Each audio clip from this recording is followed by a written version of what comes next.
Procedural notes. This meeting will be held electronically as per section 19, one of the town's procedure bylaw number 6228-19 as amended due to the COVID-19 situation. Council, can I get a motion to approve the agenda?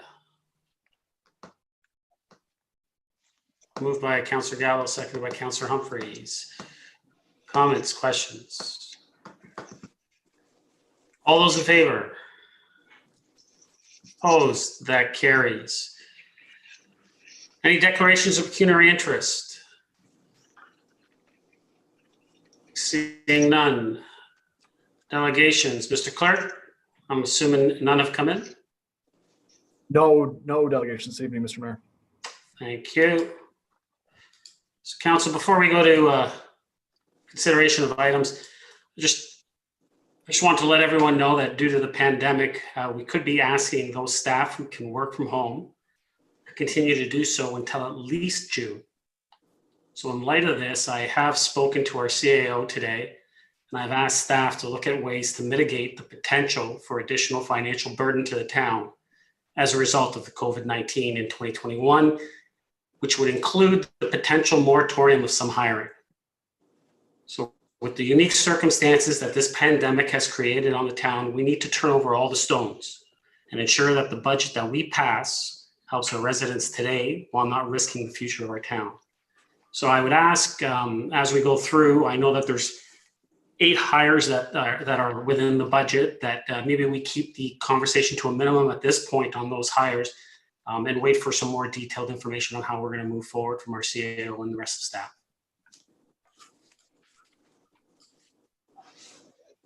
With that, we will move to 5.1, 2021-2022 operating budget, business plans, and presentations. Ms. Wainwright Van Kessel, you have a presentation for us, I believe. Yes, I do, Mr. Mayor.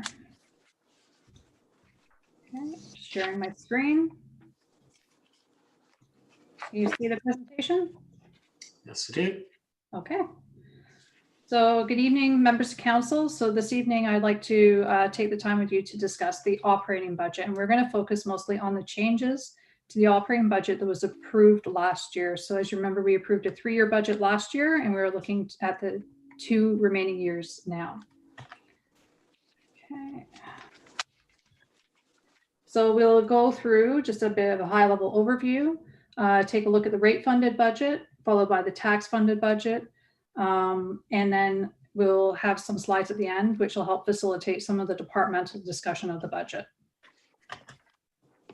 So as you know, we are currently in year 3. We're looking to reaffirm years 3 and 4. And as presented a couple of weeks ago to you, this is the overview of the budget. As you can see in both years, we are looking at decreases in both the gross revenue, gross expenditures and the non-tax revenues, and also a net decrease to the tax levy. This decrease to the tax levy in 2021 represents about 0.9%. 0.4% of that relates to the reduced assessment growth revenue, and the other is a reduction to the tax levy. So the tax levy that had been presented last year was at 3.4%. Now we're seeking 2.9% in both years. At this point in time, we have not made any changes to the initiatives that were presented in the budget last year. Those are still moving forward. The changes have been, we'll go through those in a little bit, but they're not specific to canceling of any initiatives. Those still move forward. There's no deferral in that sense. The impact on the household, as you can see here, for an average house assessed at $800,000, it would be a $70.13 increase in 2021 and $72.16 in the following year.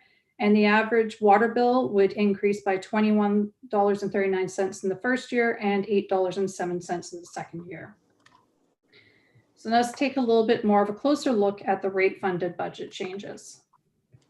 So as you can see, this page includes those bubbles with the page reference numbers. So this relates to the information that appears on page 11.6.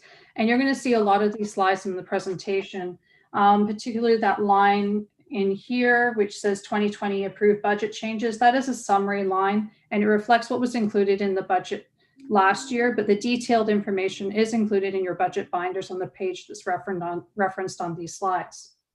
So when we look at the changes to the rate funded budget, one of the biggest impacts was the waiver of the 9% increase in 2020. So that has resulted in a lower cost to us for the purchase of water and wastewater services. It does have a smaller impact in 2022 as the annual increases are on a smaller base amount.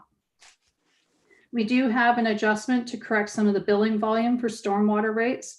So as mentioned in the introduction presentation, we did use the wrong number for the calculation of the rates when the billing was originally set up in 2019. So we are looking to fix that over 2 years. And then there was a bit of small savings, but $50,000 on maintenance contracts and operational services. Overall, what that results in is the rates for water and wastewater being less than what they were projected to be for this year, as in part of the budget last year, but the stormwater rates have increased a bit. The good news is the overall average bill is still expected to be less than what we have presented as part of the 2020 to 2022 budget, as you can see from this slide. Take a little bit look at the tax funded budget. Probably not a good image. We all know winter's coming, but it's been quite nice out the last few days. So I'm sure we don't want to be thinking about that now. On the tax levy side, as you can see, we have the comparison here of the tax levy from year to year, with our 3.4% that was projected for this year going down to 2.9, and 2022 remaining the same at 2.9. So just to focus in on what the reduction overall means is, as I mentioned earlier, we are expecting less than what we had forecasted for assessment growth revenue. When you factor in the assessment growth revenue, the overall increase for the budget last year would have been about 5.8%, whereas now when we look at it, it has to come down by 0.4% just related to assessment growth alone. We have also taken out an additional 0.5% or $257,000 relating to town operations. And that's savings that we found in town operations, including Central York Fire Services. When we take a look at the mix of the budget changes, we have grouped them. So we're looking at those items that are related to regular operations. They have no impact relating to COVID. And then the COVID related pressures separately. And the COVID related pressures are fully offset by one-time savings and also from the funding that we receive from the provincial and federal government. The non-COVID related changes, this provides a summary, and there's much more detail when you look at page 3.5 in your binder. Some of the bigger items and contributed to this was compensation adjustments, which also includes adjustments to from benefit savings and the fully rollout of the costed rollout of any changes to compensation, plus also some changes to gapping assumptions. When we look at the other largest change, it relates to Central York Fire Services, and those of you that sit on the Joint Council and Committee are aware that there was originally planned to start increasing the staffing for the next fire hall that has yet to be planned, which should be Fire Hall 4-6. That has been deferred out to 2023. So that has provided some savings within this budget in both years as well. We have some other savings relating to IT licensing. We do have a few costs that are offset with other savings in operational services. And we also have some pressures relating to insurance premiums and bank charges. This next slide identifies the costs and the pressures relating to the impact of COVID-19 on our budget. So I'll just highlight the first one and the last one for the pressures, which relates to the reduced development planning revenues of $70,000 and the marriage fees. And all of these costs are being offset by a deferral of some of the subscription fees relating to the delay in our HRS project, and then also for the Safe Restart funding that we're going to contribute to reserve to pay for these pressures next year. The other pressures all relate to community services. So I'm going to ask Ms. McDougall to jump in and take us through the next couple of slides to explain some of the assumptions that she's used in her budget relating to COVID-19. Thank you very much. Council. I would like to share with you just a few of the COVID-related pressures that specifically are relating to the Community Services Department. And I think if we can drop the slide down, that'd be helpful. There we go. So with regards to, I've broken it up into our facilities side, rentals, and then our program side.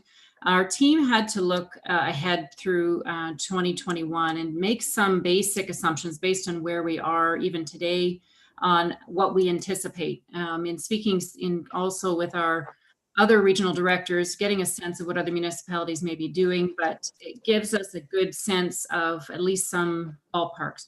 We are all hoping and assuming that sometime in 2021, a vaccine will be coming forward. Therefore, we ultimately work backwards with the hopes that by Q4, we would see hopefully a vaccine and ultimately our operations returning to more of a normal pace. Therefore, the first 3 quarters of the year, our team working up towards fall 21 being more normal, let's call it, more usual, typical years. We saw in all cases, for example, even in facility rentals, we had some cancellations of some leagues. And at that time, it was due more because of not having the revenues or registrations that they had. There in particular during the winter, the first Q1 of 2021. But there we do anticipate some improvements to that in spring, ultimately not a full return to ice rentals until the summer. Similarly, in our room capacities and room utilizations that we saw through the winter season, also due to the orders and the spacing and capacity limits within our meeting rooms, we saw a reduction or anticipated a reduction in the use of our meeting room spaces. But we saw that incrementally growing over the first 3 quarters of the year through to the summer being more of a normal summer. In also making some assumptions about an increased cleaning protocols that will be moving forward on how we operate our facilities, and ultimately increased screening protocols. And as if you've visited our centers, we have customer service representatives redeployed to station at the entrance of the building. And so we anticipate that model going forward, at least for the first 3 quarters of the year. And then moving to programs, the next slide, we have made some assumptions. And again, for the first 3 quarters of the year, or first 3 seasons of the year, anticipate a lower registration in generally across the board for our programs. However, each season incrementally rising. Particularly due to, and there's just some basic parameters with the required physical distancing and capacity limits based on our space and our rooms. Public also, just in general sense, some public members, even though we're open, they're still cautious to return. So we've made some assumptions on that. And pre-booking registration, right now for all of our drop-in, including even public skates, public swims, lane swims, even at the gym, we require everyone to pre-register. And we've heard a little bit of feedback from the public that they don't do, that's troublesome for them. So they would have ultimately chosen to just stay away. It's an inconvenience, but it's ultimately something we have to achieve. And again, limited access to change rooms. So sometimes the use on the ice is dependent on the space we have available in our change rooms. So there's just a few impacts we've identified. And summer camps, looking that far ahead into summer, we will not have access to the schools. And therefore, we generally have made an operational amendment to our plans going forward, where we will be offering fewer camps, just simply because we don't have that school access. In general, with the parameters around program delivery, province has issued some requirements as well regarding some staffing increases in supervision when it comes to the ratios of our children's programs. And then ultimately, cleaning requirements have increased. So these are just some of the high-level considerations through the broader scope of our budget, whether it's through rentals and program delivery that our team has considered as they develop the budget for 21. Everything, Council?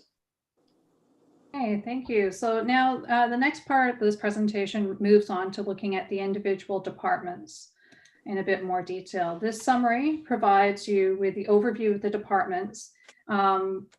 And it is also shown on slide 311.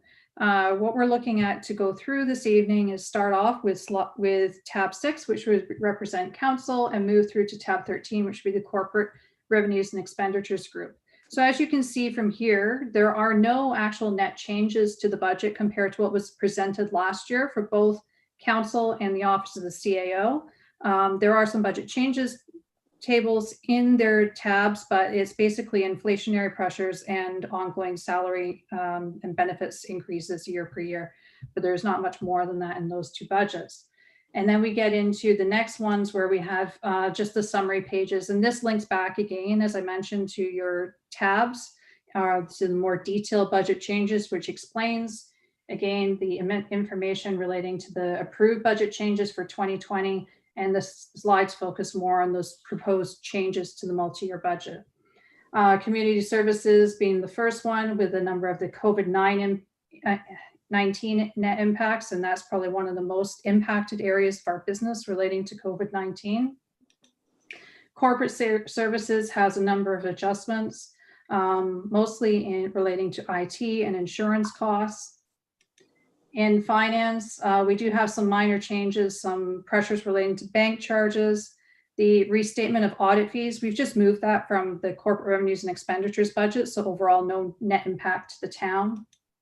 In operational services, this is the tax funded portion of their budget only. So this represents waste, roads and parks operations. So there's been some changes to contracts. So some increases which are offset mostly in 2021, but overall a net savings in 2022 with the number of the changes that they have made with some of their estimates on the contracts. Planning and development. Again, they have an impact relating to COVID-19 with reduced development planning revenues, which are expected to recover the following year, and then some minor adjustments to printing and office supplies. The corporate revenues and expenditures budget is a bit more complicated. It's got a lot of very unique items included in it, and there's more comprehensive information again included in the binder. But the bigger changes relate to the compensation adjustments, including benefit savings, audit fees are again moved to finance, and then that contribution from tax stabilization reserve. So that's our smart safe restart funding, which is being put into reserve and then pulled out to pay for the increased pressures this year. Okay, so here we are this evening. We're looking at the review of the operational budget changes and the changes to the budget that was presented to you last year. We still have a number of meetings to go, but this is where we'll be starting. And I just want to flip back to start with the changes by department. So on your agenda this evening, we do start with council and then move through each of these departments. But if you have any general questions about the presentation before you want to get into the departments, that's great. Otherwise, we can get started into those departmental tabs. Thank you, Ms. Van Kessel. Mr. Clerk, I'm assuming we need a motion to receive the presentation, or are we okay just to go into the next, just ask questions? I think a motion would be appropriate, Mr. Mayor. Thank you. Would someone like to move to receive the presentation? Councillor Humphreys, second. Councillor Thompson, any questions? I'll remind council, I would save your questions about specific departments as we're going to dive into each one of them individually. So as Ms. Van Kessel mentioned, if it's a general question, that'd be great at this point to the presentation. Councillor Gilliland. Thank you. Just really about the presentation. You had a slide that was up there showing, I think it was page 12 of your slides, and it was showing kind of the difference between where you're getting that 0.9. It was like a nice graph, like a chart, a bar graph, and I don't have that in my binder, and I don't know where to reference that. That one.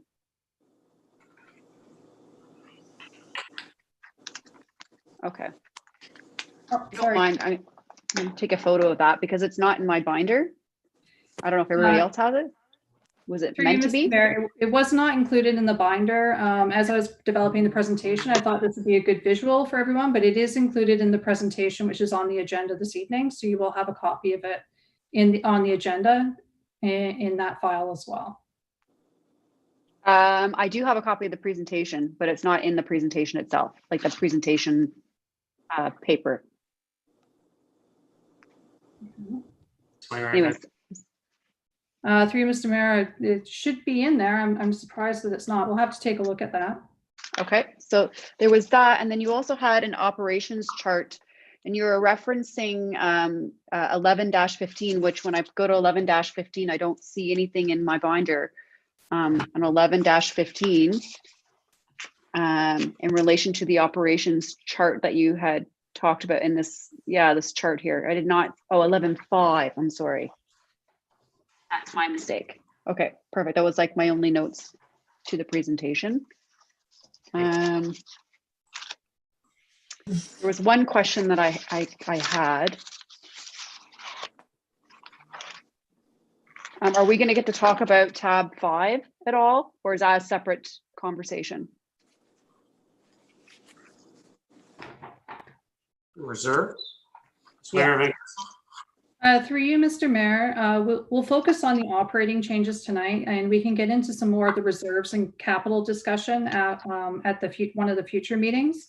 The plan is next week at the meeting there. I'll do another presentation. It'll be a bit of an overview of the capital framework. And at that point in time, if you have any questions about the reserves or capital overall, it would be a good point in time to have that discussion. But then we'll save the discussion about individual projects for our meeting on Saturday, the 21st. Okay, perfect. And I assume we'll get in more detail about where you found that.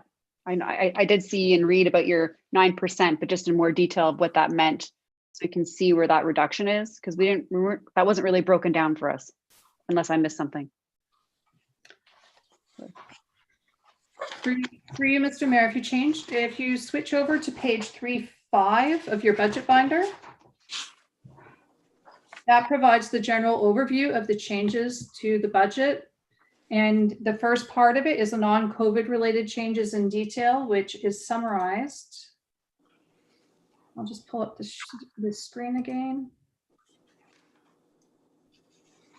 So it is this summary here, and that's on page 3.5. That's the top part of it. So this relates to that 0.9, so the $461,000 in savings. Right. All right, well, I guess I'll have to ask my questions later. I just want to kind of break down what those actually meant and had the comparator to say this is where that those savings came from specifically, because I'm just looking at, okay, there's a number, but I just don't know what it really relates to. Like, and it's kind of like a general bucket that's here. I know what the Central York Fire Services and such are. Compensation adjust, that's the salaries. So we're saying, I guess where I'm looking at is like for next year, we're trying to reduce this budget. And I know it was like uptown operations, but it's like, what part of the operations are we saving next year to make that savings? And I'm looking for that. Is that, you're saying that this is why we're savings from salaries? We're saving the operations from salaries? Is that how we're reducing this tax? Yeah, through you, Mr. Mayor. So on page 3.5 or slide 14 of the presentation, the various changes that are included there add up to the $461,000 that we need to save 0.9%. So that does include some benefit savings, but it also includes some other savings in other parts of the business as well, along with some pressures that we've needed to offset through the budget as well. So we have savings in IT of $70,000. We also have some adjustments in operational services. So as you remember, or as I show on the operational services tax funded page, there's a little bit of a pressure in 2021, but overall savings in 2022. So all of these things come together from the individual departmental sheets. So this sheet just consolidates everything from a town perspective, but everything is in there relating to the individual departmental areas.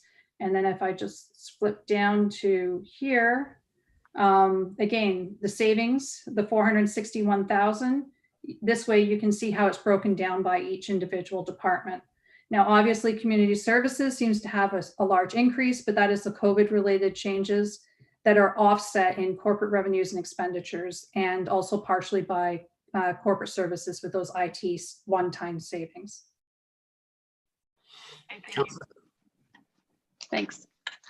Any comments, questions to the presentation?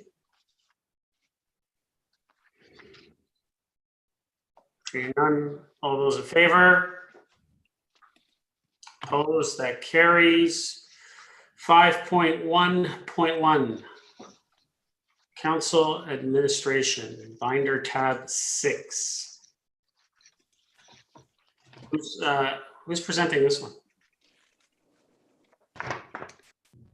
Hi, Mr. Mayor. Yeah. We did the overall presentation. We're not and- doing them individual. We're just going to do questions. I'm going to put, okay, I just want to make sure which way we're doing it. That's fine. Yeah, no problem. So council, can I get someone just to move the recommendation that the 2021-2022 operating budget for council administration as presented be tentatively approved? Someone like to move that? Councillor Humphreys, second. Councillor Gilliland. Comments or questions to binder tab 6? Councillor Humphreys. No questions. I just wanted to say thank you for keeping it the same. So I appreciate that. I noticed that 2022, we're looking at a bit of an increase through a couple of different things, but I'm happy that it looks like some staffing in 2022, which I don't want to talk about now, but I'm pleased that it's staying the same. Thanks. Thank you. Any other comments or questions for this one?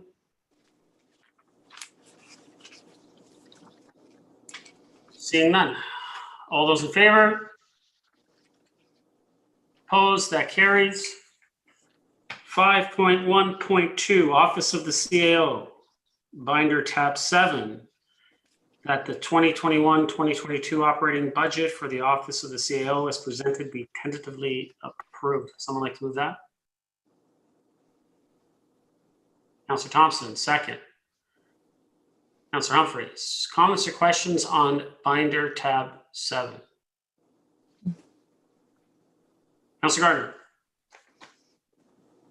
Thank you. And I'm really not sure where this question is appropriate, but we approved studies in last year's budget.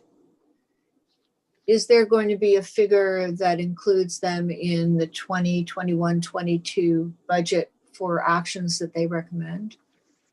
Swain Van Kessel. Through you, Mr. Mayor, depending on the studies that you're speaking of and the actions that come out of them, the studies reside in the capital budget. And any of those actions that come out of them would need to be presented to council and then would get incorporated into either the capital budget or an operating program as recommended. So it depends on which study you're specifically thinking about, Councillor Gartner. Councillor. Thank you. I don't have them at hand now, but I'll do it during the capital budget. Thank you. Thank you. Any other comments or questions to binder tab 7, Office of the CAO? All those in favor? Opposed? That carries. 5.1.3, Community Services, binder tab 8, that the 2021-2022 operating budget for community services as presented be tentatively approved. Would someone like to move that?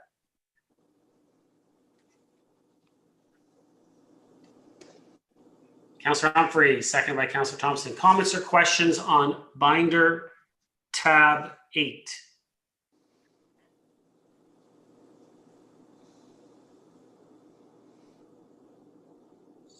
Councillor Gilliland. Thank you. I had a question about the facility bookings. We're talking about the positions. We're allowed to speak about that? The positions, Mr. Mayor? Yeah, I mean, you can. I just wanted to reflect everyone that our CAO is going to be having discussions with staff about, a potential. Okay, so we don't, okay, so I mean, we really don't need to get into the If you nitty-gritty want of it to then. ask about it, go ahead. It's just that we could get different information next week.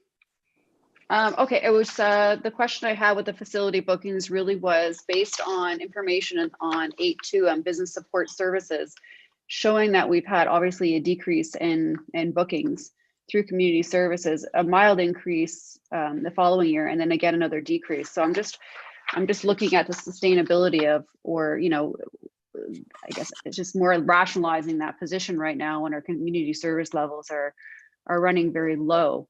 And maybe would be more prudent of us to make a hold on this position. So I'm just trying to understand where the urgency is of the demand for this position, considering that our bookings are at an all-time low. Ms. McDougall? Thank you very much. To you, through Mr. Mayor, to Councillor Gilliland. With regards to this position, obviously this position was originally requested based on our growth, and as noted in the position description a year ago, our facility rentals have gone up. To your point, we recognize in 2020 we've had an interesting year for sure based on COVID. But I will say with each of the adaptations, and whether we take facilities offline, we put facilities back online, we adjust our registration process, we adapt or amend a fee, we turn processes into a drop-in model, we have to add programs. There is a significant amount of work with every single change that the provincial order comes out with. And in fact, our team is continuously busy with every adjustment, and sometimes in a very short turnaround time to adapt to council's latest orders, including even the most recent as an example of having to adjust to the 28-day pullback, but then the pullback ended up only being 3 weeks, trying to bring elements back online and adjusting the rate of pay, rental rates on every rental permits for during that period of time. Then only to return that in a short period of time when we came back online. So our team is incredibly busy. I know it's hard to perceive that based on the fact that facilities have been closed, but there is regular and steady work with every adjustment that has to be made with closing a facility, shutting down an amenity, adding it back in, and constant dialogue and actually rescheduling. What used to be a fall winter permit for ice, for example, we've had to readjust all of those ice permits based on the now new parameters regarding the provincial order, regarding cleaning schedules, the amount of time and gapping between. So every single hour of block of time requires that adjustment. So for us, we feel actually, although increases were our original request, it's still going to be there, especially when we come back on live in the fall, assuming things go back in the fall as normal.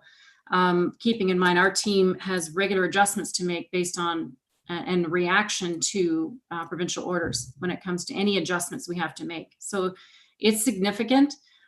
I understand the perception is tough to understand, but I've seen this team in action, and every dialogue back and forth with our user groups, whether they're outdoor user groups or even in the rinks, there is constant adjustments being made. So I certainly have more detail I can provide council through email if that's additional support for you. But at this time, we feel a need for this position going forward. Councillor? Thank you. And an email would be good. And I mean, and I don't discredit the fact that you guys are busy and constantly making changes, and it's good to know that, you know, you have been adapting, and, you know, perhaps it's more of a short-lived adaptation that we're going through with the provincial changes, and, you know, maybe those pressures ease over the summer, like some of the projections, and then, you know, maybe it's better to look at that position a little bit later. That's all I'm suggesting. If it was something that we could wait till 2022 as opposed to 2021, like that extra year until we kind of have a handle on what the pandemic, if we get that vaccine like it was going on today, you know, maybe things will go back to normal. We can see a reason to look at that. But I think we're all kind of learning, we're all kind of overworking in other areas. So it could just be a temporary measure. So I'm interested in your email to see that, but at the same time, a little hesitant to kind of just move forward at this time. So I just kind of wanted to throw that out there. If I may, I have one more question on these 814, which was one of the contractual positions that we had proposed when we were doing the community development plan, when we hired that person, when we contracted Sport Aurora, and we all thought it was a good idea to do a contract position, kind of see how things were going and kind of get a bit of an update on this position. I would like to see a little bit more of the update, and maybe it's more feasible to extend the contract another 2 years, just because I think that we're wondering, you know, as far as like moving forward, what that position would entail, because it is a temporary, it's a plan that we're kind of producing and doing. But is that position something that you're going to need on an ongoing basis for from now until forever? And I think that was some of the question I think council had originally when we had said okay to this contract position. And I just don't know if we have that kind of an update in front of us to kind of give us that fulsome view of that long-term vision with that position. And I wonder if it is feasible just to extend it for another couple of years to see where we're at. Counselor, I'll just say that we'll get more information as our CAO works with our ELT team and looks at any possible changes to hirings as we discussed at the meeting. Okay. All right. That was my only question. Sorry to yammer on. Well, thank you. Counselor Gardner? Thank you, Mr. Mayor. On page 8.6, community services needs to keep pace with growth. It says here that in order to prepare for the impact of growth pressures, we will be focused on the results obtained from an outdoor sports field study. That is the one that we received in February 2020. Correct. So we have different user groups, different composition of Aurora and non-Auroran residents, and users that come completely from outside of Aurora to use our fields. So when we are looking at the growth pressures for the fields, are we going to be taking into account all those various groups and giving priority, not giving priority, but in the provision of fields, ensuring that we're providing for the groups that are at least wholly or partly from Aurora? Ms. McDougall? Through you, Mr. Mayor, as part of our allocation policy, we always look at the use of our fields based on that governance and how the time and space is used by our sports groups. Priority goes to Aurora-based user groups as well as youth groups. It would take step one for the use of our fields. And the same principles would apply to growth as far as new fields. We would be looking at ensuring the demand is there in relation to the same common user groups within Aurora and how we've serviced those major user groups. So that would be what will help govern or give us the guidance as to what we need to continue to serve Aurora's programs. Counselor? Sorry, Ms. McDougall, go ahead. I'm just going to wrap up by saying when we come to council with considerations potentially for sport field development capital project, for example, we would come with an explanation of what is driving that. And the sports field development strategy certainly mentions the growth of Aurora and that Aurora's based user groups are continuing to increase in their memberships and our need for fields are continuing to increase.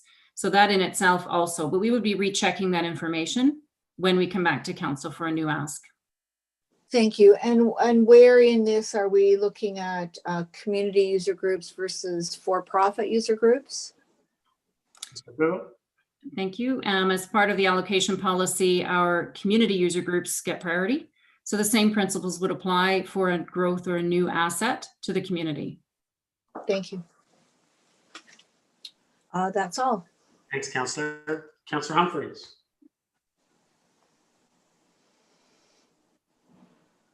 For that. Thank you, Mr. Mayor. Just one quick comment. There's lots of questions. Thank you, Councillor Gilliland and Councillor Gardner. Just in terms of the facility booking administrator, and I understood all the details and I appreciate the pressure. And we're going to hear more later. But just a comment, and if there's no response, that's okay. Comment/question. Is there any way to take some of the current part-timers that are in these areas and make them full-time to take over this type of role instead of go outside externally to hire? Because my understanding, I could be wrong, we have quite a few part-timers, maybe not doing this role, but other customer support roles that can maybe fall in and hopefully won't be that much of an increase. Ms. McDougall? Comment there.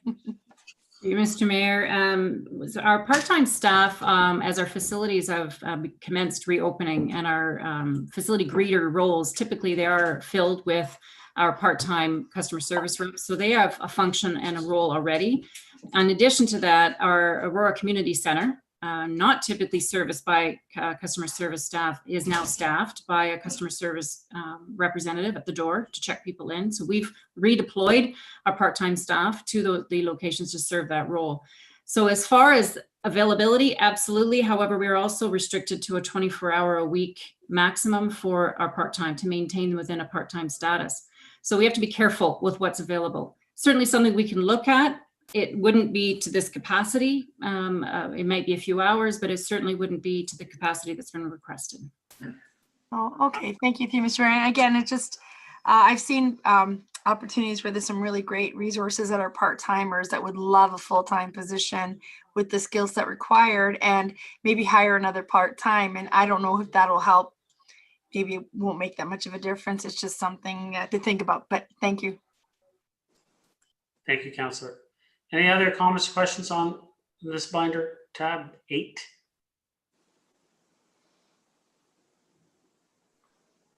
I will call the vote. All those in favor? Opposed? That carries.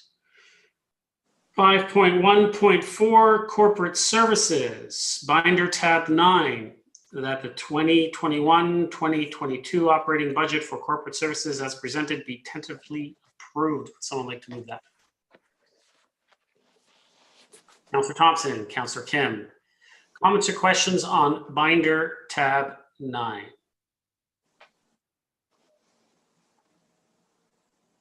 Councillor Gilliland. Thank you. And I guess mine's really about the positions again, and I know we'll get an update from CAO. But I guess in respect to any of the IT strat positions, I would like to see some sort of an IT update on the strat plan before moving forward with these positions. That's just a comment that I would like to say in that regard. As far as 9.18 and 9-20, the legal assistant legal article, for some reason, I remember there was an ask for this, I don't know if it was last budget or the budget before, but I didn't receive a history from Ms. Wainwright Van Kessel. And I'm just wondering, did I miss somewhere a line item on that? Because I asked for a little bit of a history on that. Ms. Wainwright Van Kessel. Through you, Mr. Mayor. So I believe I sent an email to you this afternoon. There was an attachment on it, and it included the history of the positions from 2015 to 2020. And it shows that there were no legal positions that were approved during that time frame. Okay, I just didn't, thank you. I just didn't see like an actual line item to say legal services, and then like I didn't see like a 0 or a 0, so I just didn't know if I didn't receive it. No, there were no positions specifically for legal services between 2015 and 2020. Councillor. Okay, all right, so that makes a little bit more sense. I guess my only question with the legal assistant hire is there's a bar graph there that kind of shows some historical data going you know, up and down and back up. But right now it's just showing the bars going up and up and up and up. And I just wanted to know, is this a trend that you're foreseeing? I would assume that there's going to be some high years and low years, but the forecast looking out looks like it's just going to be high years. And I'm just wondering, are there some outstanding issues that are required to have all this extra help? I just wanted to know a little bit more of the specifics, because I'm only seeing a trend for a few years, but just going up and up and up, but nothing going down. Ms. Van Leeuwen. Through you, Mr. Mayor, we are seeing an increase in claims year over year, and we are handling many of these claims in-house. So it is putting additional work on workload for staff.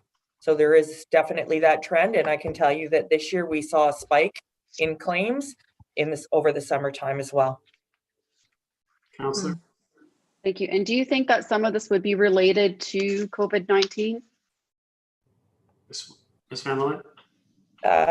Through you, Mr. Mayor, I would have to look at the specifics, but I would say I don't believe it's related to COVID specifically. Okay. And then I guess, I mean, I'll talk offline with some of the topics, because I know that we're aware of some of the legal proceedings of things that have happened, but I believe some of them are on their way of being closed. But I wouldn't mind a little bit more specifics on if there's something that's big that we're handling that seems to be out of context as far as like what our legal department can handle, because you are asking for 2 positions, not 1. And I know that we're handling a couple of big things right now, but if that closes, does that mean we could maybe plateau a little bit? Ms. Van Loan? Through you, Mr. Mayor. So one is for the legal assistant, because currently our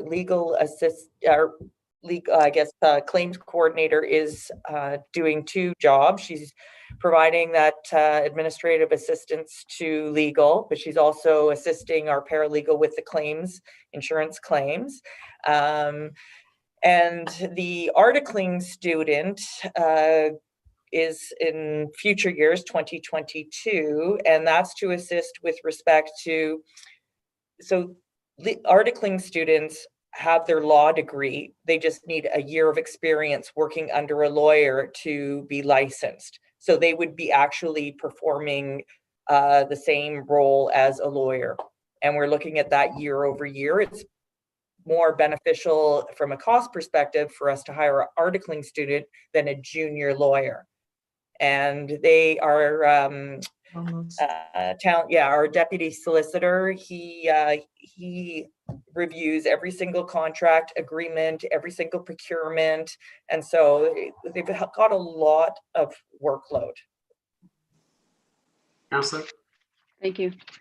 That narrows it down for me. I appreciate the more detail on that, so appreciate that. One more question on 916. There's some reference made to the ratio of employees to staff, and mentioning that we haven't really done a hire since 2010 in that department. And I just kind of wanted to know how much HR staff we had now and what that ratio is. Ms. Van Loan? So currently we have 6 HR staff total. And industry standard is a ratio of about 50-1. We're at about 100-1 in terms of staff to HR headcount.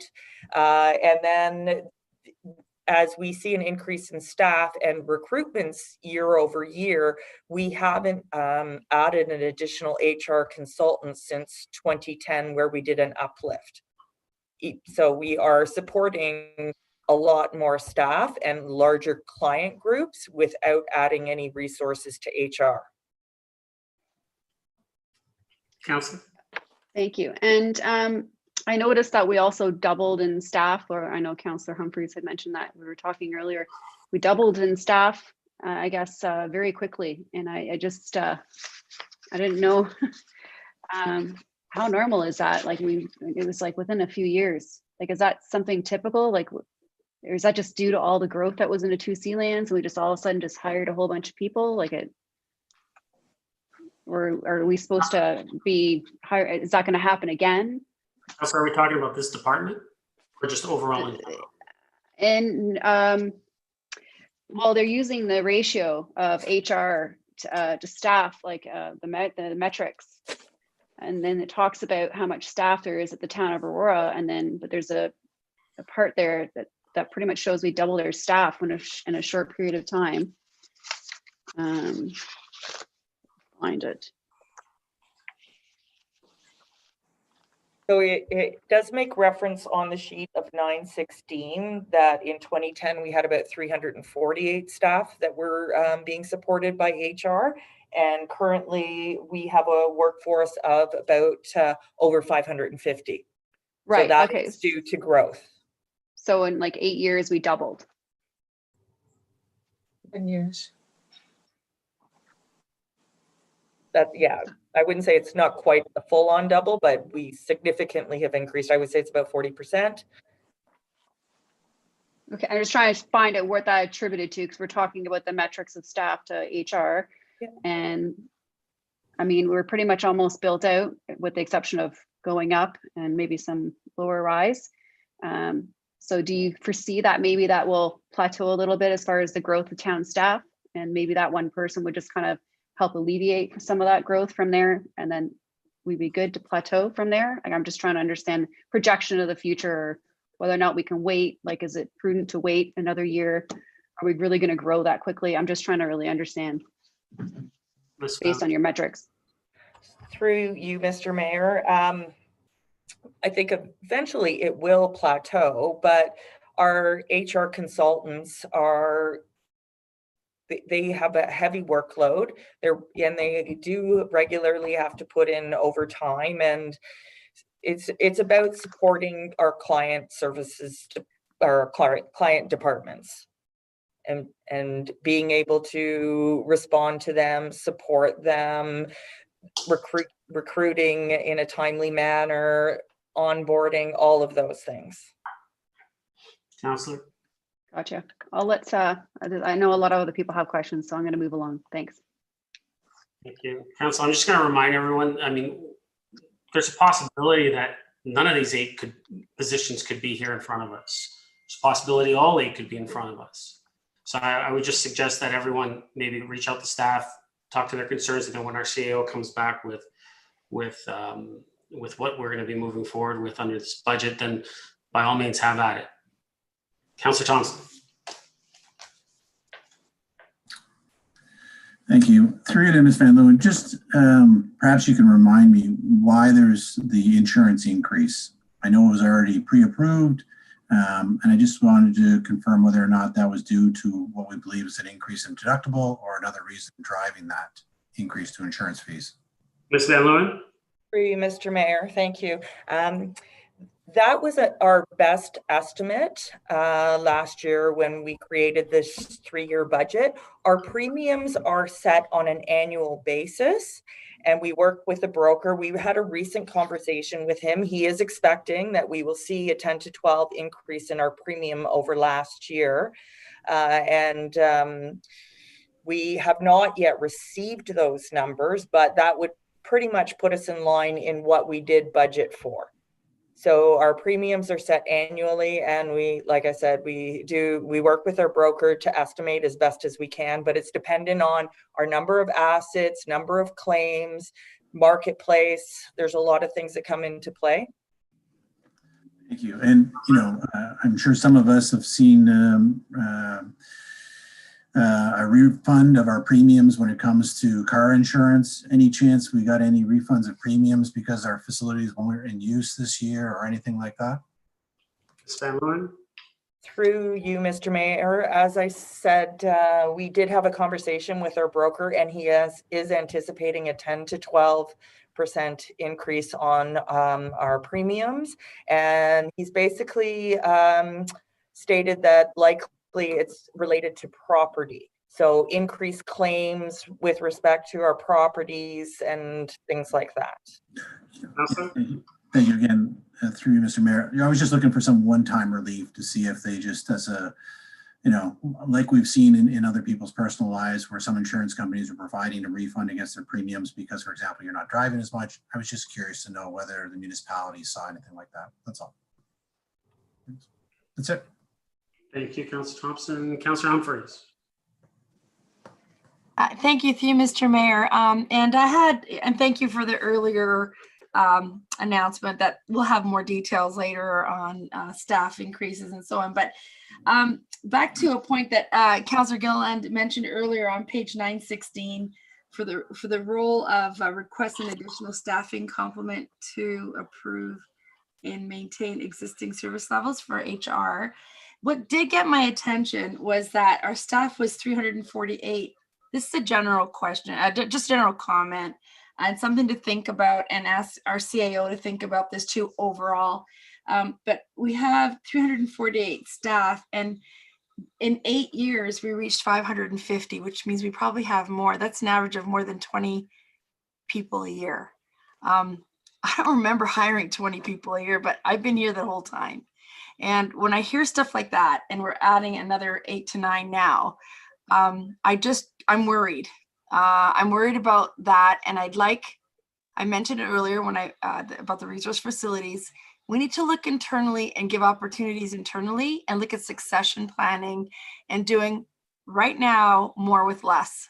I don't think any of us here are being challenged at work and they're saying, oh, don't worry, we're going to hire you some more people to keep the service levels up. They're asking us to learn to do things better and deliver the same service level. And, you know, I'm a huge proponent. I've been here a long time and I always support additional staff when I believe it's the right time and the right opportunities to do so and fulfill. And I've been a huge supporter of the sport plan and the sport individual factor. I was probably the only one who didn't want to hire a contract position. I wanted full-time.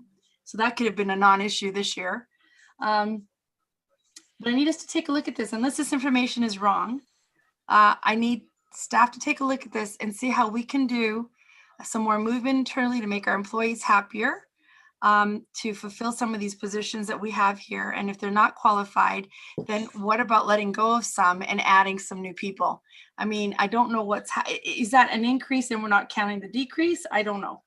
So that caught me today. I had a chance to look into things a little deeper, and I'm sorry I had a really tough weekend, so I didn't have an opportunity to call anybody, so I'm not really challenging much. I just want everyone to think about this when you come back. If that's really, it's just a comment, unless anyone else wants to add staff, any comments to that, or correct me if I'm wrong, please. Michelle, did you want to add in on that?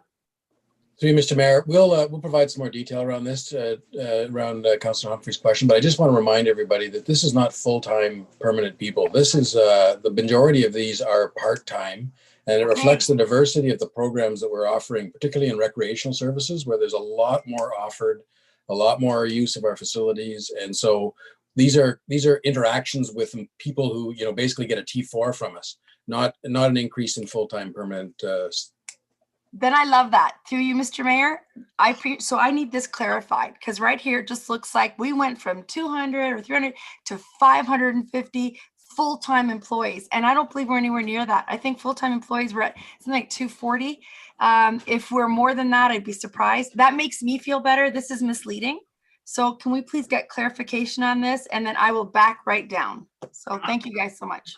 But just to point out that if you look at page 310, tab 3 at the bottom, you'll see proposed full-time equivalent is 248, and it's proposed with 8 positions. I know that, Mr. Mayor, but here they're saying a head count is 1 to 50 for an HR resource, and we have one. They're saying they're 1 to 100. That's wrong. Then we really need 3 resources. Well, that's So this is fine. I was just, you were correct as far as it was 248. So okay, good. Oh, thank you. Oh, that's so nice. But, and that's without even looking at that too close. But I'm just saying, in terms of, you know, the HR ratio, part-time doesn't need the type of onboarding and I believe development that our full-time employees. I could be wrong, but that's how I see it in the outside world. Government can be different. So let's get that updated and then we'll prepare for more of a different look. Okay, thanks. Councillor Gardner. Thank you, Mr. Mayor, and I certainly agree with Councillor Humphreys on that point. To Ms. Van Leeuwen, you said that we're handling more insurance claims in-house. Is that because the deductible has gone up? Ms. Van Leeuwen? Through you, Mr. Mayor, no, it's because we are just receiving more claims and we have the ability to do that, and it saves us money doing it in-house as opposed to our insurance and broker and adjusters. Thank you. I don't know if you can answer this now, and I didn't think of asking you earlier. With respect to property claims, I'd like to see what the property claims are, and are they because of not enough service? I would like to know why we're getting so many property claims. And with respect to the HR consultant, is that $108,800 for one consultant? Ms. Van Leeuwen? Through you, Mr. Mayor, that's correct, but that includes benefits as well. So benefits typically is between 21 and 25% on top of salary. So I must be confusing myself. So you're not talking about hiring an outside consultant to come in and consult with how we need to improve our department? Ms. Van Leeuwen? Through you, Mr. Mayor. No, HR consultant Okay, is a full-time role, Thank and they have their client departments to which they assist with all the recruitments and onboarding and everything else on a day-to-day basis. thank you. It also has on page 9.6 that we are including a consulting fee here. Is that for somebody coming in to look at our operations as they're structured? Because the following year we have a negative on that. Ms. Van Leeuwen? Through you, Mr. Mayor. So this is a consolidated line of the consulting across corporate services. So HR has a consulting line, IT has a consulting line, and so this is a consolidation. And why would we be saving so much money next year? Ms. Van Leeuwen? Through you, Mr. Mayor. So there was additional 30,000 that was identified for 21 in IT to assist in the IT strat plan implementation. That was offset by a $10,000 savings in HR. And then that 30,000 was just that for that 1 year to implement a number of the tasks identified in the IT strat plan, where we might need some specialized knowledge and skill. Thank you. This is just generally to council and to Mr. CAO. I'm really not in favor of hiring any staff, but on the other hand, if we need staff to appropriately run the corporation, and if we need staff not to be burning out because they're an overload, then I think that's something we need to give serious consideration to. And I'm wondering, through you, Mr. Mayor, to Mr. CEO, are we having a lot of issues with staff and requiring the additional help that we provide? Yeah. Through you, Mr. Mayor, the additional help that we provide, I'm not sure what the context of that. Where I don't know the name of the company, but where staff can speak to somebody outside of the company for EAP. Yes, the EAP. Sorry, Thank yes. you. So yes, EAP use has been, we do tend to be a little high on the use of that program. I haven't seen recent stats, but the ones that I saw probably, actually, I don't think I've seen them since COVID, quite frankly, so they're probably up. But prior to COVID, we were sort of a little higher than the average, I would say, in terms of our use of EAP, and we were working on strategies to try and bring that down. Thank you. And I, what Councillor Humphreys said makes a lot of sense. And I agree, but I also think we need to be careful about this. And with respect to some of these positions, as Councillor Gilliland said, we've put them off. We've put them off from former years. I'm assuming that we needed them, or there was the anticipation that we would need them in that year that they were being required. So it's very complicated, but we need to ensure the corporation runs with as many people as we need without overburdening the taxpayer. So whatever information you could provide to us would be appreciated. Thank you. Thank you. Councillor Kim? Thank you, Mr. Mayor. Through you to Ms. Van Leeuwen. The elections column lists 92.5, 92.5, and 110. Now, is that just amortizing 3 years worth of term and election operating costs, or what exactly? Can you highlight what that line item is? Ms. Van Leeuwen? Through you, I believe that's funds that were set aside for the election. So it's election planning. We spread it out over the year over year so that we don't feel the impact come election year. So we set aside money each year. Sure. Counselor? That's what I thought. So can we assume then, I can't recall what the election costs were last term, but I don't recall it costing 300 or 400,000.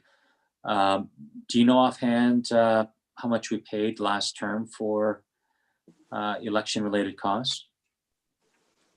Through you, Mr. Mayor, I see Mike has popped up because he probably has that number in his head.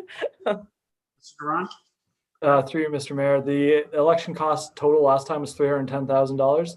And so we don't have exactly $310,000 in there for the next one, but we put about 90 in each year and then a little bit more in the election year to make sure it's there. Usually ends up being about 400 or a bit more in case. And then we didn't have any recounts or any additional legal expenses that we always plan to incur just in case.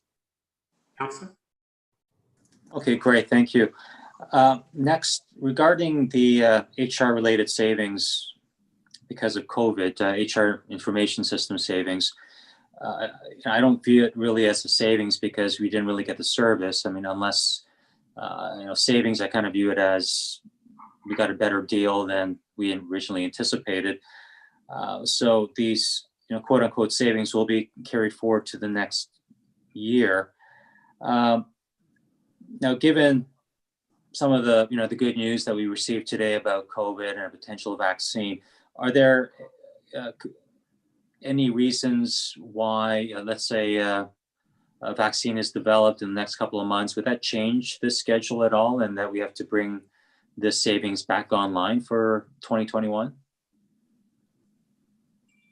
Ms. Van Leeuwen, or should I ask Ms. Wainwright Van Kessel? I can make a comment on the HRIS savings. Because we didn't implement this year, we didn't have the licensing fees and the maintenance and support fees because we didn't launch as planned. So we had budgeted for that, but the implementation of HRIS was delayed until next year. That's why the savings. Counselor? And lastly, second lastly, you mentioned earlier regarding the employee to HR consultant ratio of we're at 100 to 1, and normally the industry standard is 50 to 1. Is that 150 to 1? Sorry, is that a government benchmark, or is that just a general Canada-wide government, non-government benchmark? Can you specify? Ms. Van Leeuwen? Through you, Mr. Mayor, I believe it's just a general best practice industry standard. So not just government. Okay. And lastly, then through you, Mr. Mayor, regarding the, I haven't heard of an HR consultant handling the complete life cycle in terms of doing recruitment and offboarding. Normally, I'm kind of used to having one person do one or the other. Is that a normal practice in HR? Are you aware? And if not, are we doing this because we're really trying to cut back on spending and save where we can? Van Leeuwen? Through you, Mr. Mayor, it's been my experience that HR consultants do work with the client departments on a full life cycle of the employee. Okay, great, thank you. Thank you. Councilor Gallo? Thank you. And I guess I'll leave my comments about any new staffing until we have the most up-to-date information. But just quickly on page on 919, in terms of insurance and insurance deductible, it says more than once on that page, it references an increase in deductible and the impacts if we increase the deductible. Are we intending on, I mean, there must be a reason for that page. Unless we're not intending on increasing it, why would we reference it? Ms. Van Leeuwen? Through you, Mr. Mayor, our preference is to leave it $10,000 deductible, but again, it depends on the insurers. So they may come back and increase the deductible. That would be, through you, Mr. Mayor, up to us to decide whether we want an increase in premium if we want to maintain the $10,000 deductible. Through Gonna you, have an- Mr. Mayor, that's correct. If there could be a significant increase, if we wanted to maintain at 10,000, again, like I said, the premiums are set annually and based on marketplace and based on trends and things like that. So we were fortunate last year that our deductible remained at $10,000. We're expecting an increase in premiums. Do we actually have a costing from a broker on what our insurance premium is and the breakdown? Through you, Mr. Mayor, we do not yet have the figure. Like I said, we spoke with our broker recently. They are anticipating a 10% increase, which would be consistent with what we presented last year in terms of 2020, 21, and 22 insurance premiums. But we don't have those figures yet. They typically don't come in until late November, early December. So this becomes a challenge every year when we're doing budget, that we don't have those numbers yet. And through you, Mr. Mayor, is that just a timing thing in terms of when our insurance starts and stops the year end for our insurance? And if so, wouldn't it make sense to do it earlier so that we can button this down while we're making this decision? Mr. Van Through you, Mr. Mayor, I'm sure it has to do with their analysis of the full year and the claims, the assets and everything. So I'm sure that they do an analysis and that typically will not happen closer till year end. I'm just trying to understand who determined that date. I think we do it with other municipalities, and maybe that's the reason, but it makes sense to me to do this earlier and button that down so that we can, make a proper decision when we're budgeting. Ms. Fallon? Through you, Mr. Mayor, our insurance is Town of Aurora specifically. We do work with the Northern Six. When we went out for an RFP last year, we did a combined RFP, but at the end of the day, our contract is Town of Aurora only. Councillor? Okay, well, that's fine. We won't solve it tonight, but I think I made my point that if we can get that number while we're making this decision, I think that makes a lot of sense. Agreed. Thank you. Any other comments or questions? Seeing none, call the vote. All those in favor? Opposed? That carries. 5.1.5 Finance, binder tab 10. And that's a 2021-2022 operating budget for finance as presented be tentatively approved. Someone like to move that? Councillor Humphrey, seconded by Councillor Gardner. Any comments or questions on binder tab 10?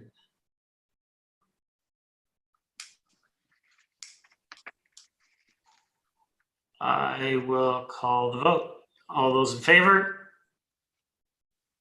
Opposed? That carries.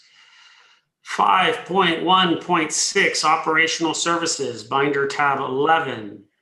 That the 2021-2022 operating budget for operational services as presented be tentatively approved. Would someone like to move that recommendation? Councillor Kim, seconded by Councillor Thompson. Comments or questions on binder tab 11?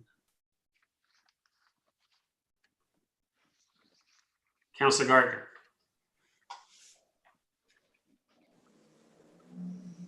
Thank you. This would be to Mr. Downey. Is Mr. Downey around? I am. Good evening. Hey, good evening. Al, on page 5 Mhm. in the chart, under other operating changes. Yes, you there? Yep, Mhm. I'm here. Oh, thanks. Hear the question. I'm sorry. So, you know, why is it so high for 2021 and so low for 2022? Or I just like an explanation of that. Mr. Downey? So through you, Mr. Mayor. So other operating changes could be minor. It could be a $1,500 item. It could be a $3,000 item. So I'll have to give you a breakdown of what that $18,000 involves, but it's more than likely made up of 6 or 7 different items. Counselor? Thank you. And I'm not surprised to hear that. The part that I'm surprised about is the change to 2022. So are we doing everything in 2021? Are we right sizing? Just that kind of information. Thanks. Sure. So I will give you the reasons for both 2021 and 2022. That would be great. No problem. Oh, Al, Mr. Downey, I have a comment. And my comment that I wrote on my budget sheet is, really? Could the very last line on page 3, I'm pretty sure I could figure out what water main valve exercising is, but maybe you could find another term for the public. Mr. Downey? I'm sorry. What's your concern?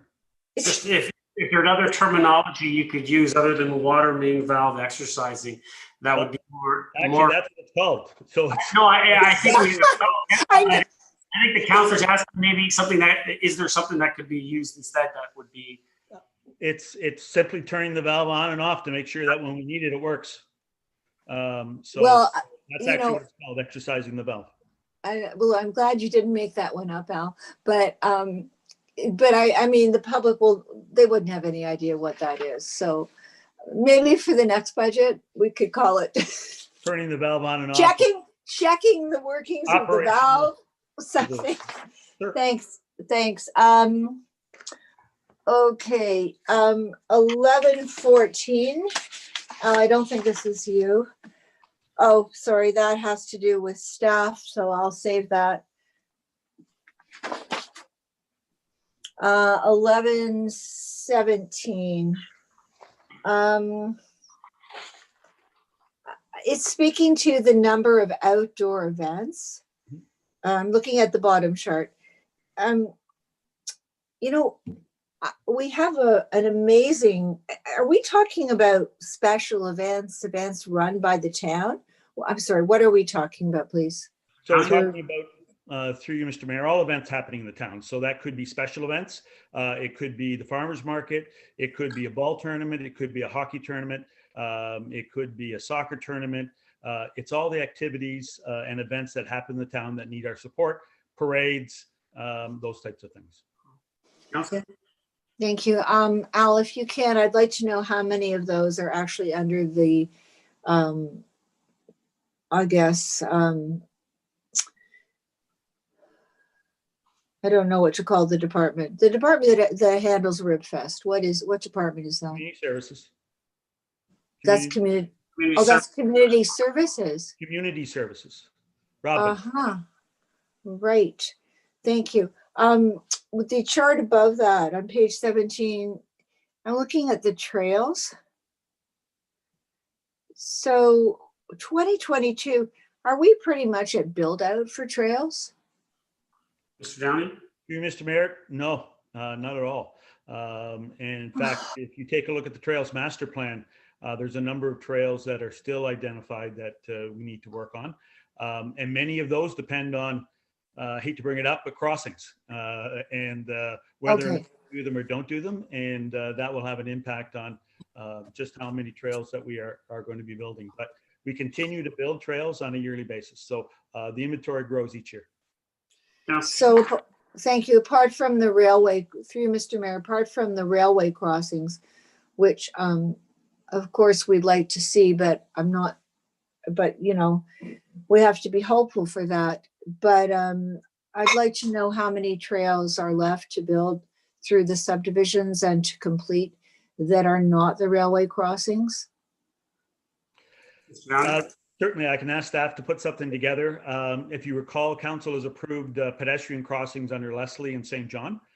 So Yeah. all of those crossings, all those trails up in the 2C area are still, some of them still need to be built. And of course, we're always opening up new areas, and trails are part of all those new areas. So I'll do my best to put together some type of number, but Thank you. be dependent upon whether or not we do or don't get the crossings. Right.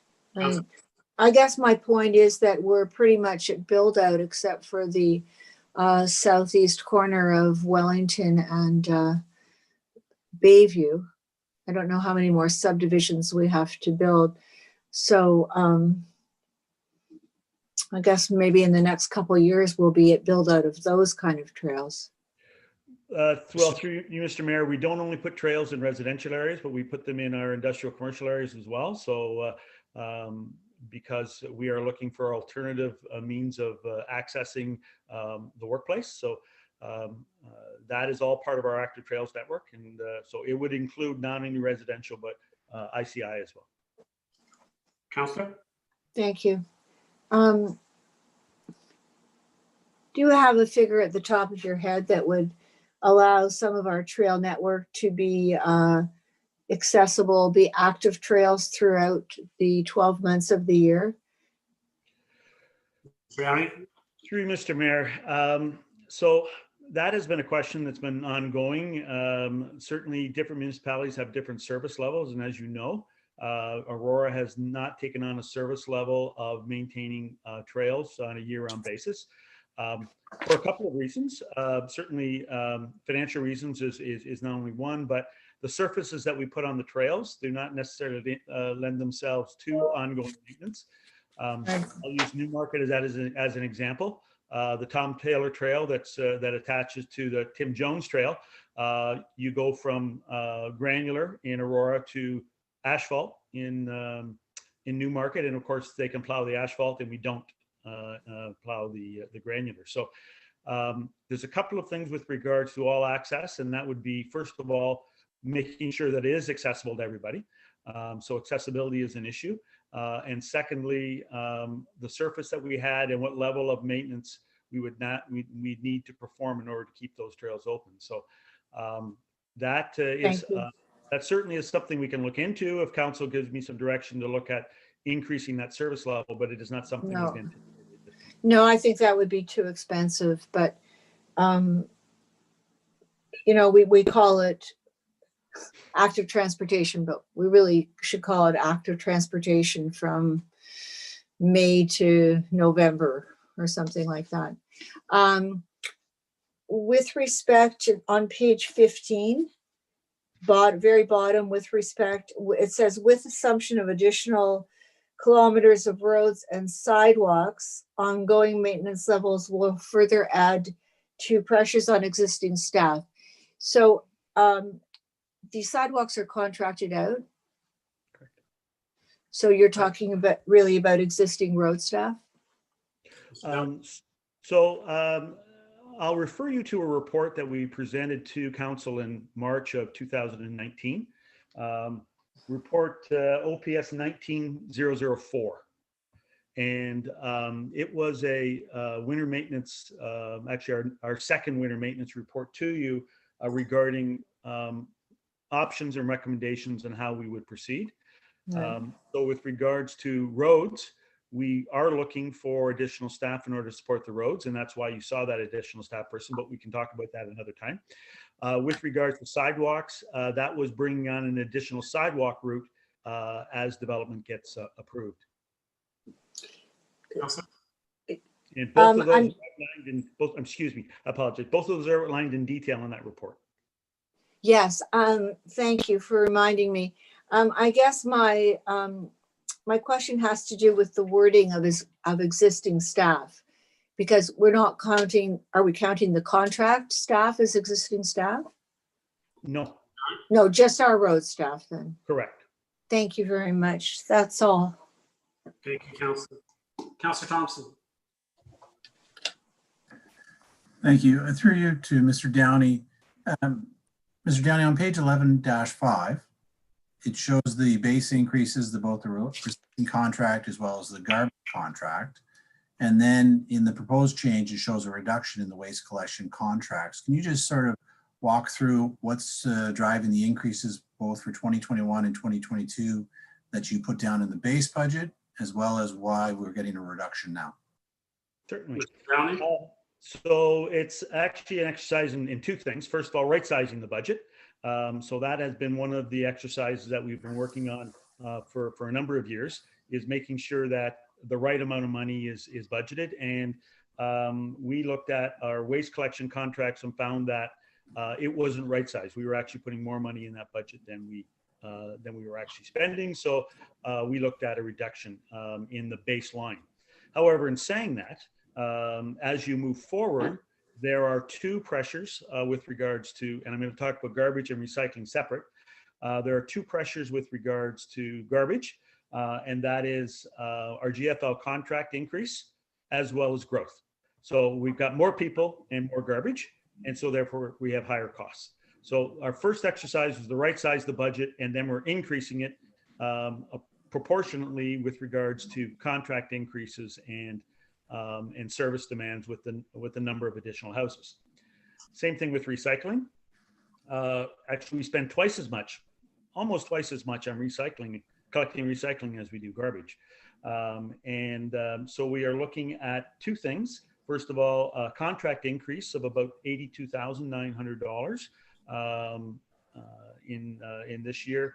And we're looking at growth of about 37.8. So more houses, more recycling. And that's how we came to those numbers. Councillor? Thank you. And then again, just to be clear, the reductions that you're talking about, the 30,000 reduction and the 100,000 reduction? The 100,000 reduction. So wait, so I can't give you that answer. I don't know. So I will look that up and get a response back to you. So I know that we right size, but I don't know why we're looking at that much of a reduction at that point. But it probably, in my opinion, although I want to make sure, because we're looking at our 3-bag limit and instituting our 3-bag limit. So we are looking at that continuing to impact us positively with regards to how much money we're putting in the GFL, because the less garbage they pick up, the less money it's going to cost us. But I want to confirm that for sure. So I will find out in detail why we are looking at the 100,000. Thank you. Thank you. And one of my thoughts was, we continue to hear more about stewardship and the fact there's a shift in responsibility from producers to us, the municipality and collectors, and that, more and more they are responsible for paying for these costs. And the ultimate goal is to get to the 100%. So that's where my thought was going in terms of, are these reductions in the contracts related to stewardships and the revenue that we should be getting on behalf of producers for all the waste we pick up? So you can look into it and get back to next meeting. Actually, I appreciate the question. You raised that question earlier, so I appreciate you bringing that forward. No, this issue isn't to deal with the stewardship. In fact, you're right. We are looking at getting full producer responsibility. However, this budget does not reflect that and won't reflect it until we do the transition, and that's anticipated in 2025, at which point we're supposed to go to 100% producer responsibility. So there should be some cost savings. One of the concerns with regards to recycling is that the service levels identified by the province differ from the service levels that we provide in Aurora. So we're going to have a conversation about what are the appropriate service levels for recycling within the community. To give you an example, the province has said that they will pick up all residential and multi-residential as well as schools and parks for recycling. So schools presently are on their own. And if the province wants to move forward, then that's a savings directly to the schools. However, we pick up recycling in many of our commercial areas, and that is not a service level that the province is willing to support. So we need to make a decision about whether or not we want to maintain that service level and continue to be recycle collectors in order to support our commercial properties, or whether we want to eliminate that service and have the commercial properties bear the cost of recycling. So some of those conversations need to take place, but we have from now until 2025 in order to address those. Councillor. Through you, Mr. Downey, again, my second question has to do with streetlights. So in the base budget, it said that the streetlight contract reduction of 1.6, so $1,000 essentially. And now we're seeing in the proposed changes to the multi-year budget, a contract increase to the streetlights of 28,000. So what's going on? Okay, so a couple of things through you, Mr. Mayor. First of all, that was also a bit of a right-sizing exercise. So we went through history. As you know, when the LED program was introduced to council, there was savings that were identified in that report. And so the budget was adjusted accordingly. Those savings were not realized. We did not save a significant amount of money in our utilities. We are spending pretty well now what we had spent in 2017. In fact, we're pretty well steady at around $368,000 in utility costs. The increase is because we are now going to be bringing on 800 more luminaires in 2021, and that's going to be an increase in our utility costs in order to pay for those luminaires. Did you correctly say that we did not receive the savings we anticipated through the LED program? The LED program did not produce the savings that was identified in the report. The cost in 2017 for utilities was, I've got the number, $389,177. And this year, we are anticipating in spending around $370,000. So not significantly different. Council. Thank you. Will there be a report to council updating us on the LED program? Yeah. Mr. Downey. I wasn't anticipating that. I'm certainly happy to do that. I would do that in cooperation with finance, because as you know, there's also an element in there of a payback of a loan repayment. So that's all part of that package as well. We also want to make sure that we've identified maintenance costs because there has been some increase in maintenance on unwarranted work. So we'd also put that in there. But that would be a combined report between Ms. Van Kessel and myself, I imagine. I won't speak for the rest of council, but I'd certainly be interested in the progress or lack of progress of the program. If you need a notice of motion or you need something further, let me know. But for now, I'll leave it with yourself and Ms. Wainwright Van Kessel to discuss, and I'll follow up with you in a few days' time. Thank you. Just a final question, and I don't know if it's perhaps best put to you or Ms. Wainwright Van Kessel, but on 11.6, it talks about contributions to the reserve.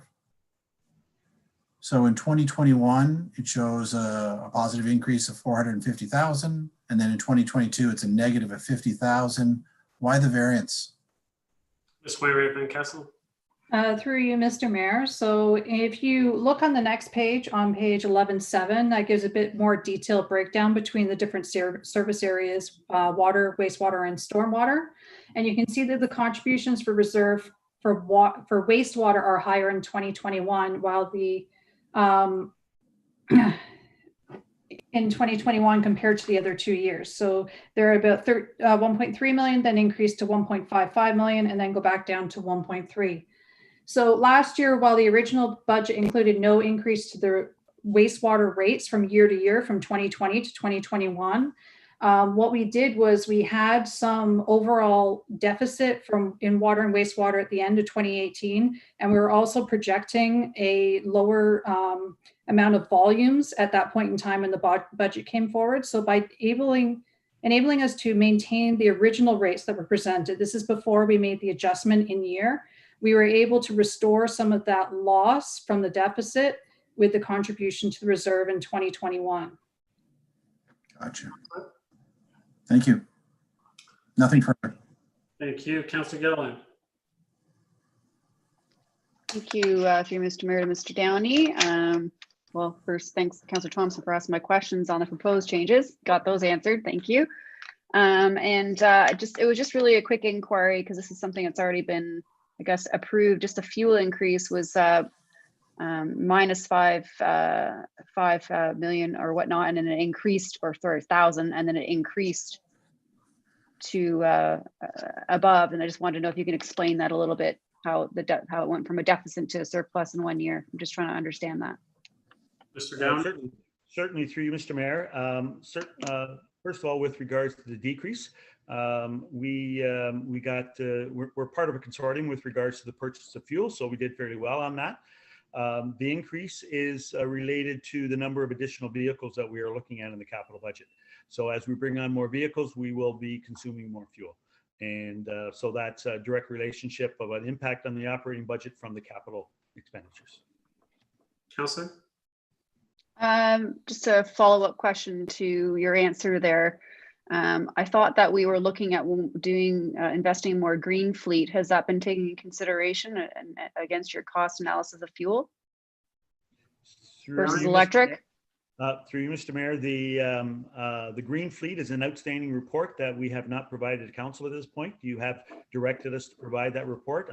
I have staff working on that report. We hope to bring it back to you early in the new year. We're also working with development services, with their environmental staff, helping us with our greening of the fleet. So they've got some ideas, we will be presenting a report that will deal with any additional costs associated with greening of the fleet, but also any associated savings as a result of reducing our need for additional fuel. So that will be a report, as I said, that will be coming in the new year. You have not seen that yet. Councillor? Thank you. Thank you. Do you have an expected time? I know I'm getting off track here, but an expected time to see that? I'm sorry. I'm trying to picture the chart in my mind. I'm thinking it's February or somewhere around there, but okay. Don't hold get back to me on that. Yeah, that's fine. Yeah. Thanks. At all, Councillor? Yeah. Thank you. Any other comments or questions? Thank you, Mr. Downey. Call a vote. Thank you. All those in favor? Opposed? That carries. 5.1.7. Planning and Development Services, Binder tab 12. That the 2021-2022 operating budget for planning and development services as presented be tentatively approved. Someone like to move that? Councillor Humphreys, Councillor Thompson, comments or questions on Binder tab 12?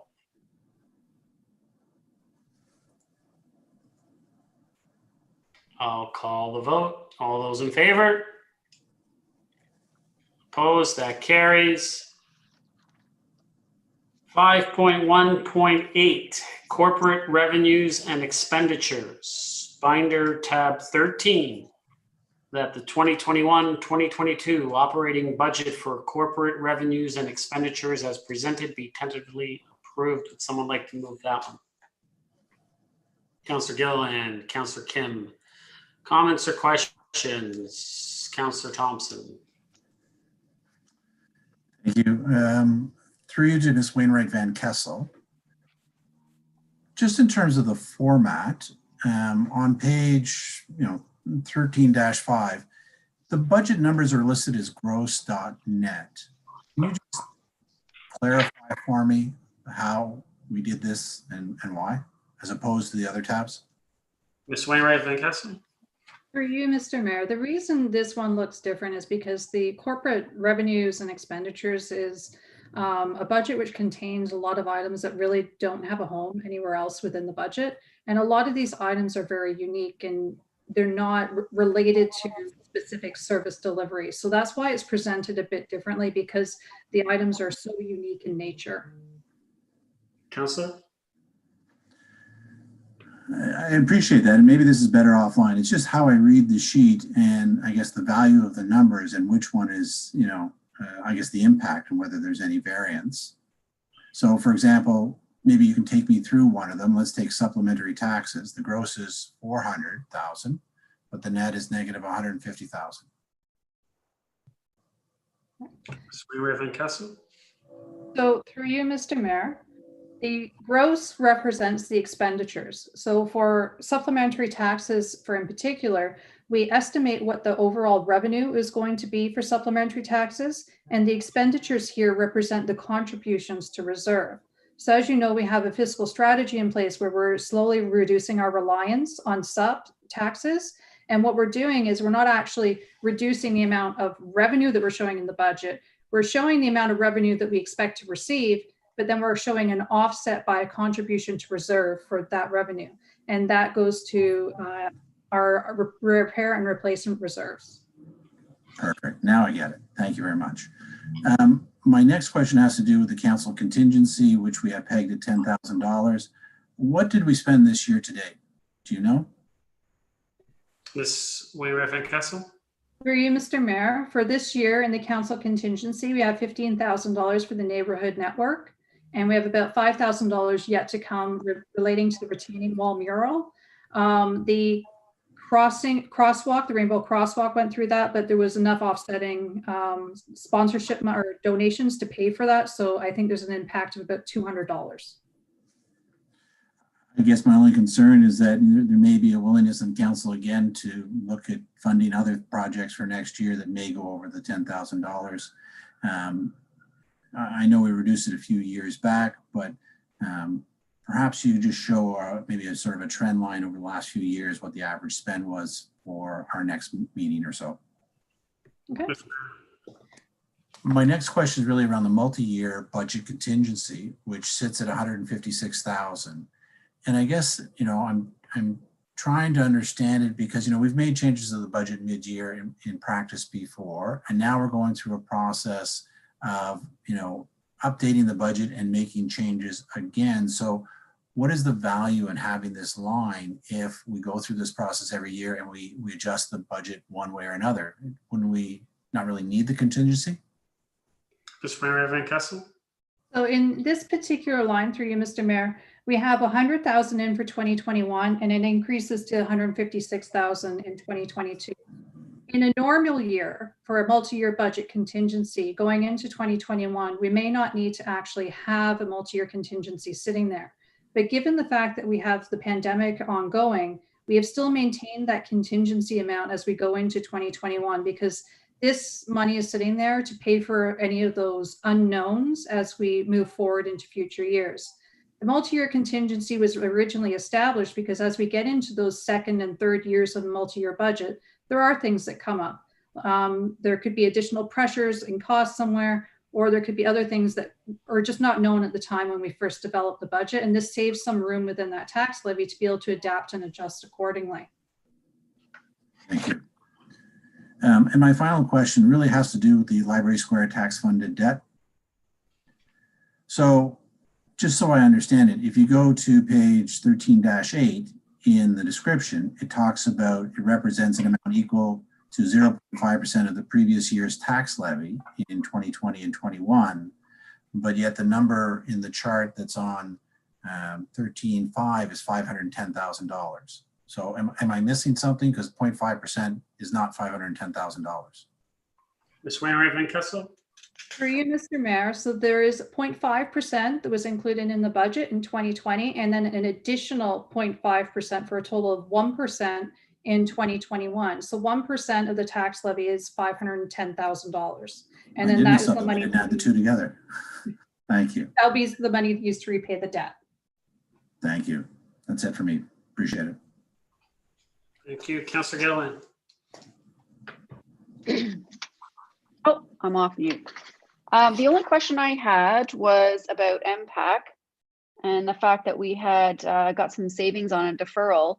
And I was wondering if there's any projections as to when they may start reassessing and if that will offset some of the numbers moving forward that we should be concerned about. Ms. Wainwright Van Kessel. Through you, Mr. Mayor, I am not sure which savings you're referring to related to MPAC. Well, on 13-2, the bottom, it says other changes budget include a reduction of 20,000 in 2021 and 50,000 in 2022 for in-year tax adjustments relating to the deferral of the 2022 assessment by impact. Because we didn't have an assessment, it was due this year, but they deferred it because of the pandemic.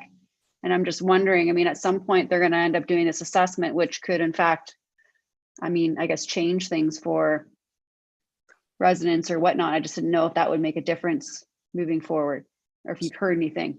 Ms. Wainwright Van Kessel. So through you, Mr. Mayor, what this is when MPAC goes and does the reassessment of all properties, generally we see in the year that follows an increase in the number of appeals that are filed with MPAC on the assessed value. So this is just a matter of in 2020, they were supposed to go and do the reassessment of all properties in Aurora, and this got deferred by 1 year. So we realized that next year in 2021, they're going to go ahead and do that reassessment, but we won't see any of those appeals until 2022. So that's why we're seeing some savings in 21. And then those appeals usually happen over the next couple of years. So they'll happen in 22 and in 23 and possibly into 2024. Councillor. Perfect. That's what I was looking for. Okay, thanks. Any other comments, questions? Call a vote. All those in favor? Opposed? That carries. Motion to adjourn. Councillor Gilliland, Councillor Humphreys, all those in favor? Opposed?